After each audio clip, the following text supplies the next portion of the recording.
With this said, I would like to invite Charlene to deliver the first presentation. A little bit about Charlene. I am very proud to say that she is UN Women's Empowerment 2015 Champion for Change. But besides that, she is the founder and chair of a Future-Proof Foundation, which empower young women and girls to entrepreneurship by providing them access to successful female millennial entrepreneurs in the United Kingdom. Charlene began her career in the luxury goods industry, so maybe she will, take some tips and useful recommendation from that industry and deliver this to today's presentation. So in 2006, she launched her first business, Luminous Publicity, representing the Mayor of London to bring creativity and inclusion to Britain inner cities before rebranding the company in 2008. And the most recently, in 2017, Charlene founded a new company, Advancing Women's Leader, a leadership development company that focuses on moving women leaders forward faster. So, as you can see, she is very enthusiastic and she has that drive that needed to become a successful entrepreneur. So, Charlene, we invite you to deliver the first presentation. Thank you. Thank you. Hello everyone from a very sunny London. It's such an honour to talk to you all today and to celebrate the power of entrepreneurship in women, which is, as you know, something I am incredibly passionate about. Diana did a fantastic introduction, but what I'll say is my speciality is communications and creating global brands. I started my first business, Luminous Publicity, in 2006. I was in my mid-20s after leaving the LVMH fashion group, where I was frustrated by the lack of diversity, which I'm sure we'll touch on a little bit more later on. I then went to successfully pitch to the Mayor of London, where I led communications promoting diversity and inclusion until the Mayor at the time left office in 2008. Spotting a gap in the market, I rebranded Luminous Publicity to the Latin Communications Group, which went on to become the world's first exclusive watch and jewellery consultancy, representing a number of leading brands across fashion and luxury, from Porsche Design to Sanrio and Hatton Garden, the UK's jewellery quarter itself. Now, in terms of my work with Advancing Women Leaders, as you know, I was really fortunate to become an Empower Women Global Champion for Change in 2015. And I have to say the experience changed my life, so if anyone listening can get involved in that, please do. As a result of attending the high-level panel for women's economic empowerment in May 2016, last year, which took place in London, I realised just how privileged my position as an entrepreneur was. I learned that only 3.9% of CEOs are women, which I really found rather shocking. So Advancing Women Leaders, my new venture, which I've launched this year, it's really about working with global corporations and looking at how I can support them and my team to get women leaders forward faster. And, just to talk about Adobe, who is actually one of our first clients, so it's really great to be working with an American global tech firm to do that. But really, some of the things that have come out of conversations so far has been really like, how can we improve the confidence of women who are aspiring to CEO level, and how can men in organisations support them? So it's not just a question of obviously having dialogue with women alone, but it's really how we can get men involved too. The Future-Proof Foundation is, I guess, where I started my labour for service leadership and helping women, and I basically started Future-Proof as by accident. I met a young lady who came up to me, who approached me and just said, "You're very confident, you're doing things in the world. I want to get ahead, but I don't know how. Will you help me?" Through working with the City of Westminster, we realised that over 50% of young women in the City of Westminster aged 18 to 34 want to start their own business, but they just don't know how.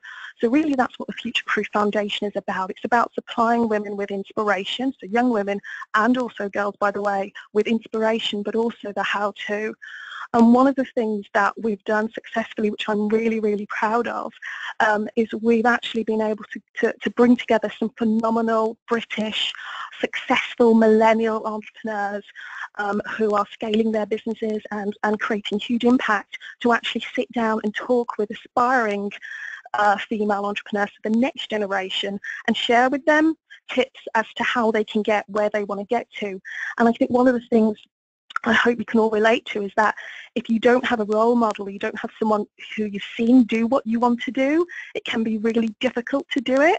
And I think I studied horology in Switzerland. It's very predominantly male environment, and I definitely felt that way when I launched my business. And of course, prior to that, working in luxury as a woman of colour, I was definitely a minority. So again, I was used to, and I could understand the importance of giving women, especially young women and girls, a role model that they could touch, speak to, and relate to.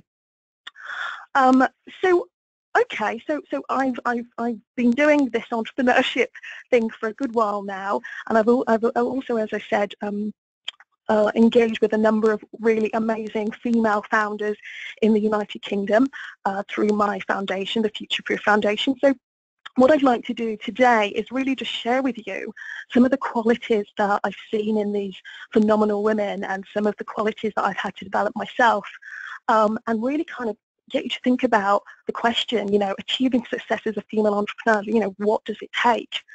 And then, maybe you can kind of think about the qualities you have while you're studying and those that you may need to develop. So imagine you decide to become an entrepreneur, you decide to set up a business. What are the qualities that you think really matter? Well, the first one is vision. And we all know that you need total commitment, real passion, and a good USB to make a business work. But you also need a strong sense of vision, not just for your company, but also for your own life. What does happiness look like to you? And basically then being in a position where you can design your business around a happy life for you. For me, that's going for a run every morning around Hyde Park, and then being able to be economically empowered, empower others, and spend time with my friends and family, and have that balance. But what is it for you? So really looking at vision, purpose, but that also includes a clearly defined sense of mission, a sole mission that you and your team can get to, that's compelling enough to get you out of bed in the morning, because being an entrepreneur is hard work, especially at startup stage, but also not just motivate you, but motivate your team to commit fully to what you're doing. And that shared goal creates a feeling of trust, which is just really important. And then I'll just add to that is understanding the values that's going to help you deliver that mission. So that's just something to think about. Now, the second quality of successful entrepreneurs that we see is they take action. Now, you can have a great idea, but ideas are worthless unless you act on them. And that's what successful founders do. They wake up every morning, and regardless whether it's snowing, raining, whatever, or however hard it is, they make things happen. And just getting into that mentality of taking action every day is just so important. The third, resilience. Now, when you run your own business, you're facing challenges every day, and you have to be able to see these challenges as hurdles rather than insurmountable walls. You have to instantly seek out the solution rather than focusing on the problem itself. So as soon as you can see each of these hurdles as chances to get better and learn and enjoy that process rather than as mistakes, and I found a lot, by the way, you'll just grow so much quicker. It's really about the bounce back rate when things don't go well, when the client says no, when you pitch and pitch and pitch and it's no. You've got to just bounce back. It's just part of the game. Number 4 is create and add value, and this one's really important to us because we are disruptors, we innovate, and I've always, deciding to launch the world's first watch and jewelry company, people are like, why would you do that? Especially as a black woman, why would you go to Switzerland and sit there with old dinosaurs? No offence to anyone who considers themselves an old dinosaur listening, but why would you do that? And for me, innovation, creation and adding value is so vital, and I just want to continuously improve things. But to succeed as an entrepreneur and create a great business, you have to lose your ego. And coming from luxury, that was quite hard for me to do, I'll be honest. But I did get there. I am getting there, I hope. So maybe someone will tell me about that. But there's no room for ego in your business. You have to be open to constructive criticism. You need to listen to your customers, and most importantly, take on board the thoughts of your team and then adjust your product or service accordingly. It's easy to think that your way is the right way, especially when it's your own company, but there's so many ways to make what you're doing better. And I surround myself with people that will happily, rip my ideas to shreds so that I can build better businesses. And taking everyone's views into account is really essential. So leveraging technology. The importance of this for scaling a business is crucial, and I've learned a great deal about this from Cheryl Kutu CBU, who's the chairman of an initiative I'm involved in called Founders for Schools, and also FBC to UK, Silicon Valley comes to the UK. It's all about how we as women, we think about going global rather than staying local. It's the same effort, trust me. So why not from the get-go say, wow, I want to take over the world? Traditionally, women tend to think of themselves as business owners rather than entrepreneurs. A woman will say, I want to start a business. A man tends to say, I'm an entrepreneur or I'm a businessman. So it's really important about the language we use and also where we're going. And basically, that we are thinking about scalability and how we can use technology to leverage that. 6, know your unique selling point. So you need to be able to acknowledge your strengths and weaknesses, and this does tie into creating and adding value and losing your ego. It's about knowing when you need help and acknowledging that someone else knows best. For me, that was acknowledging really early on that my skills lie in the creative side of the company, all my companies, in creating the brand, in communicating our message and so on, which then allows me to allow someone else in to help to drive forward finance, business development, people management, so on. No one is best at everything, and no one has time to do absolutely everything. I'd never get to go for a run. So focus on what you're good at and learn to delegate the rest, know your strengths. 7, profitability. I really find that thinking about profitability of a business from the start is best for building a more successful business. You've obviously got to know the numbers, and I find with female founders in the UK, especially young women, they don't feel very comfortable talking about money. They don't feel very comfortable asking for money. And this could be a British thing, I'll stiff up a lip, we shouldn't talk about that, that's not polite. But it's just so important here, of course, for all women, that we get comfortable with that. But ultimately, a good business is so much more than financial returns. It's about creating something that your customers believe in and that you truly connect to and want to feel part of. I think there's so much choice out there. You need to give your customers a reason to choose you.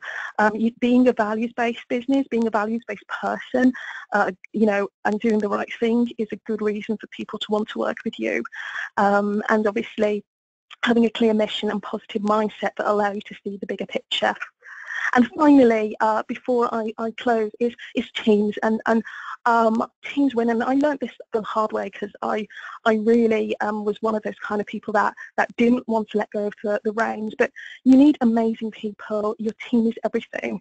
So find a team that believes in your values and that excel in the areas that you're weakest. Surrender your ego, and you need to be able to be the dumbest person in the room. And there's a lovely picture of my team. Thank you, Ilinka, if you're listening. She's a fellow UN champion who I was really lucky to work with last year. But my team, there's strength in diversity. I want as many different people around me as possible, and I'm so comfortable with being the dumbest person in the room, so we can all achieve what the goal is. So I just wanted to share with you finally some of our successful entrepreneurs in the UK who we're working with. So Deliciously Ella, So, you know, she's one of our biggest stars, and we were really lucky to have her last year supporting us for our initiative in the UK. And she said, you know, being an entrepreneur is all about encompassing challenges and encompassing, challenging and exciting. For me, it's about optimism, surrounding yourself with the best people possible, realising that biggest mistakes can lead to the biggest improvements in your company. And most of all, of course, it's really, really, really hard work. And then Florence from MDM Flow, it's a fantastic makeup brand, she said, to be a successful female entrepreneur, your passion and desire to build something of value needs to override your fear of failure. And isn't that so true? So thank you guys for listening today. I hope some of the things I've shared have been of value, and I'm really, really happy, Diana, that you've invited me to be part of this. Thank you.